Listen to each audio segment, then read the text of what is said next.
Hello সবাইকে, আমার আরও একটি নতুন ভিডিওতে তোমাদেরকে স্বাগত।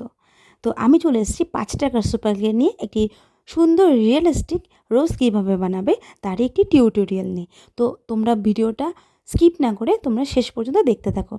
আর আমার ভিডিওটা যদি তোমাদের ভালো লেগে থাকে তাহলে অবশ্যই লাইক করবে, কমেন্ট করবে এবং শেয়ার করবে।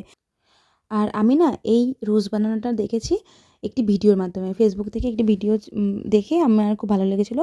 তো তার প্রোফাইলের নাম ছিল পাখিকর। তো ওর প্রোফাইল থেকেই আমার খুব ভালো লেগেছিলো যে কীভাবে রোজ বানিয়েছে। তো তোমরাও কিন্তু এরকম স্টেপ বাই স্টেপ ফলো করে তোমরাও রোজ বানিয়ে ফেলো, তো তোমাদেরও রোজটা খুব সুন্দর হবে। আর এভাবেই যখন রোজটা বানাবে, রোজে যখন পাপড়িটা দেবে তখন এরকমভাবে 3টে শেপ নিয়ে তারপরে পাপড়িটাকে অ্যাটাচ করবে। আর যখন অ্যাটাচ করবে তখন একটুখানি সাবধানে অ্যাটাচ করো, কারণ না এই যে সুপার গ্লু না খুব চিপচিপা হয়। একটুখানি কোথাও যদি থাকে তাহলে কি বলবো, মানে সেটাকে আর উঠতে চায় না, মানে পুরো লেগে যায়। তো সেই জন্য যখনই কোনো কিছু অ্যাটাচ করবে তখন একটু সাবধানে অ্যাটাচ করো। আর তোমাদের যতটুকু প্রয়োজন ততটুকুই সুপার গ্লুটা ব্যবহার করবে।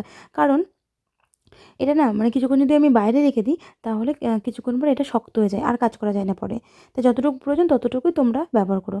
আর দেখো ইতিমধ্যেই আমার কিন্তু রোজটা মানে কমপ্লিট হয়ে গেছে। আর আমি তারপরে পরে ভাবলাম যে 2টো পাপড়ি দিলে আরেকটু ভালো লাগবে, তাই আমি আরও এক্সট্রা 2টো পাপড়ি দিয়েছিলাম। তোমরা যদি চাও তাহলে এটাকে স্কিপ করতে পারো, এটা তোমাদের ওপরেই নির্ভর করছে।